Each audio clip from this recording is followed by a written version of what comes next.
everybody, welcome back. I'm so excited today to be reviewing Making Faces by Amy Harmon. I've been wanting to read this book for a long time, and I finally got 2 months free of Kindle Unlimited, and it was on there. So, amazing. 5 stars, and I'm here with my friend Nikki, and we are going to talk about this. So, just so you know, spoilers ahead. If you have not read it, you may want to stop this video now and not read anymore. Or watch anymore. Oh my god.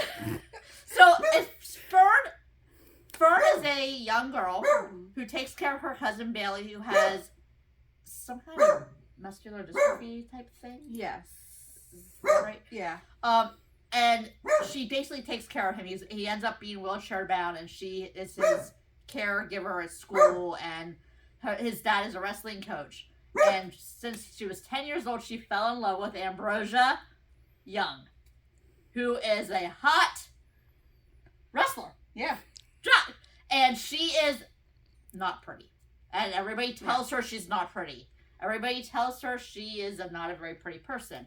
Her dad is a pastor. So it's a small town in Pennsylvania. Mm-hmm. And this story follows Fern and Ambrosia.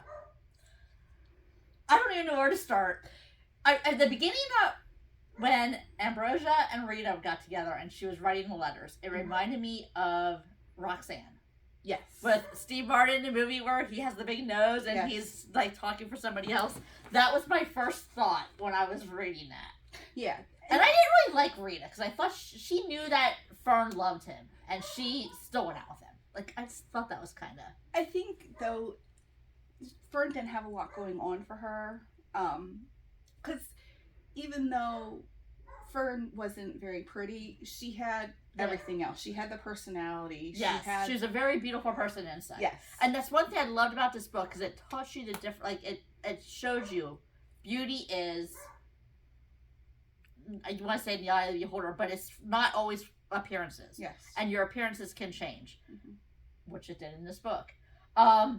So when he kissed her when he didn't dance with her at prom, mm-hmm. I was like, all the other guys did because Bailey asked him to. Mm-hmm. And I love that Bailey and Rita got their chance to dance. Yes.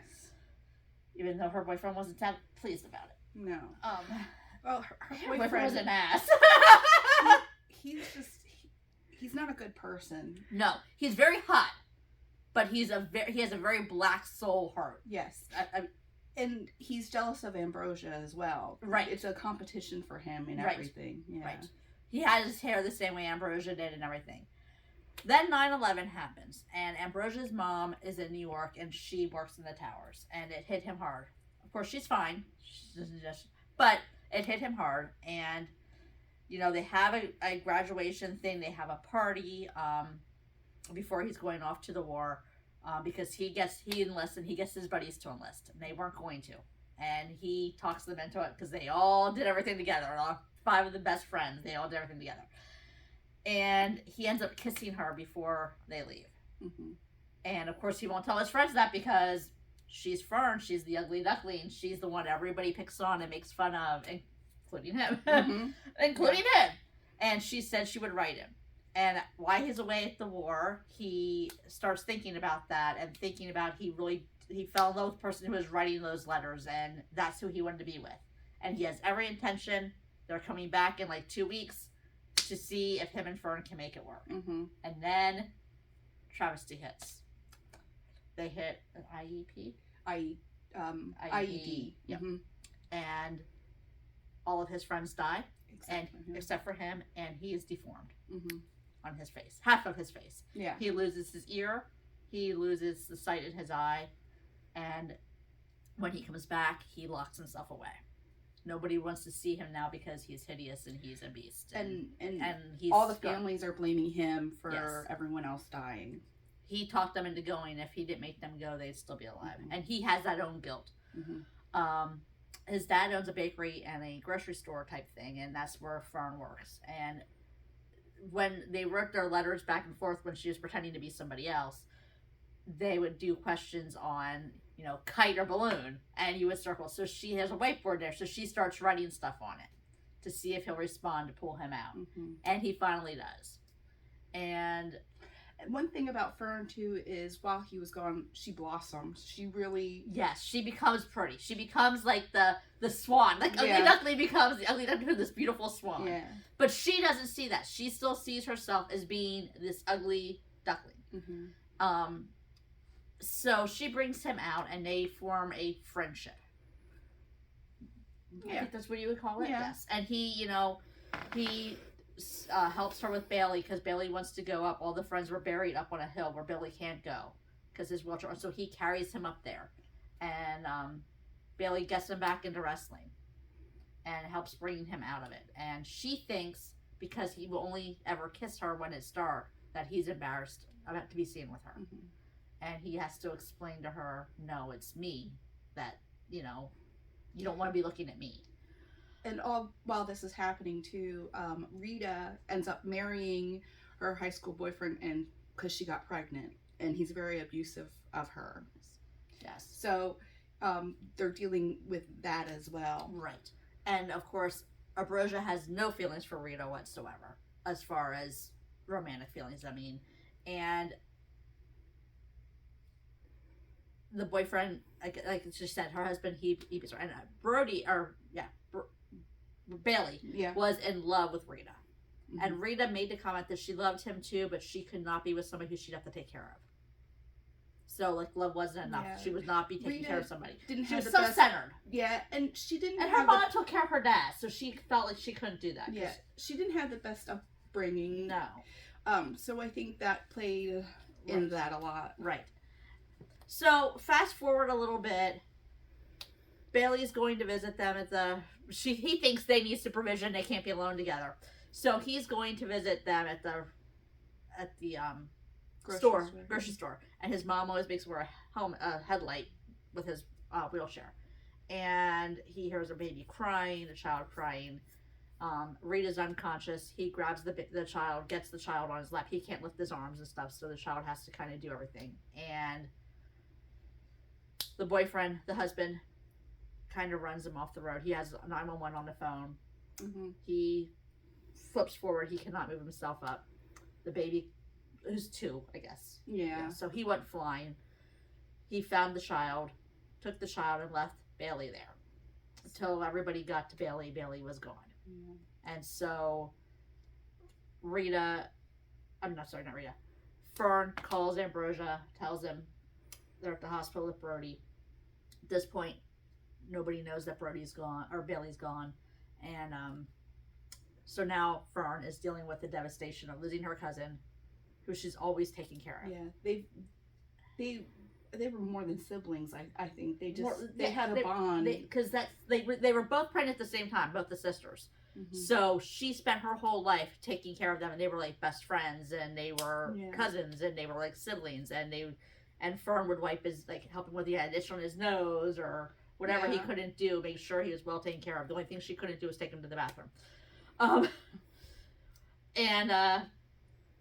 So now they're dealing with that. So every time they try to get close and they think they're going to maybe go to the next step, Ambrosia won't do it when they're in grief stricken. Mm-hmm. He wants it to be special and to be us. Yeah. And at that time, they didn't even know that it was Rita's boyfriend that did it. The husband did it, right. And then Rita comes into the hospital too because the husband calls her mom and says, hey, she won't wake up. Yeah. So they're dealing with all of this. And Ambrosia puts the pieces together and realizes what happened. Yeah. And he's telling the cops, what are you doing? Why? And husband takes off. Nobody knows where he's at. So Rita and her mom and the child, they take off. You know, they borrow money, they sell everything, and they take off so that he can't find it. Mm-hmm. And Bailey had kind of talked Ambrosia into, this is what you need to do. You need to go back to wrestling. He was supposed to go to Penn State, and he decides he's going to go to Penn State. Now, Fern doesn't have Bailey. She doesn't have Rita because Rita left, and now she's losing Ambrosia. Mm-hmm. And she's like, what am I going to do by myself? And she writes romance novels under a pen name, which she made Amber Rose because she was in love with Ambrosia. I love that. When she told him that, and he didn't laugh or anything, he was like, so humble. So she's like cleaning his room and stuff, and they don't have a lot of privacy because they're both living at home. you know, he's clean. She's leaving, and she's like flipping out, and he's trying to explain to her, like he finally tells her, he was always afraid that she'd want to take care of him now that he was disfigured, in the same way she took care of Bailey. Yeah. And he's trying to explain to her, I need you, but not like that. And she needs him. And then he asked her to marry him. Mm-hmm. And she doesn't really make it to Penn State because that was kind of the part of the plan, but she does get a book deal, and they do eventually get married and then have a child. Which they named Bailey. It is such an ugly crime book. It is. I mean, it was, I don't know. It's just a must read. Yeah. And it's one of those books I've read a few times already. It doesn't get old. Just... And the best part is that you never have a sex scene. Like, there was, like, you can picture them finally getting together. And like, I really wanted that. I wanted them to, because they talked about the feelings they were having. Yeah. And what got me is, like, Ambrosia, when he was over in Iraq, kept thinking, I want to go back and I want to do this with Fern. And then when he comes back, he's wondering, does she only want me because of the way I look? And think, you know, and it, you know, it was, they both dealt with the self-loathing. And so it was like love of friendship, love of each other, love of yourself. Mm-hmm. And, you know, how do you perceive pretty? How do you perceive what's pretty? Yeah. And beautiful? Yeah. Yeah, but very, very good book. Very good. So the next book I'm going to be reading is called Release by Ali Martinez. Growing up, Ramsey Stewart branded my soul in ways time could never heal. At 12, he asked me to be his girlfriend. At 13, he gave me my first kiss. By 16, we'd fallen in love, planned a future together, and had our eyes set on the horizon. Love never fails, right? But for Ramsey it did. Love failed him. I failed him. The entire world failed him. At 17, Ramsey was convicted of killing the boy who assaulted me. Move on, he wrote in his first and only letter from prison. Start a new life, he urged. I don't love you anymore. He lied. There was no such thing as giving up on Ramsey. Love may have been our curse, but he was mine, then, now, and forever. So here I am, 12 long years later, waiting for a man I don't even know to emerge from between the chain-linked gates. I believe this is a 2-book series. I have book 1, and since I have my 2 months of Kindle Unlimited for free, I'm going to read book 2 after that, so I can do that. So thank you all for tuning in. I hope you enjoyed this. Please let me know if there's any books you would recommend that you would like me to read and review. And let me know if you like this, that we did the chat like this, because if you did, maybe we can do that some more. Thanks so much. Don't forget to like, subscribe, and hit the notification bell. Have a wonderful day.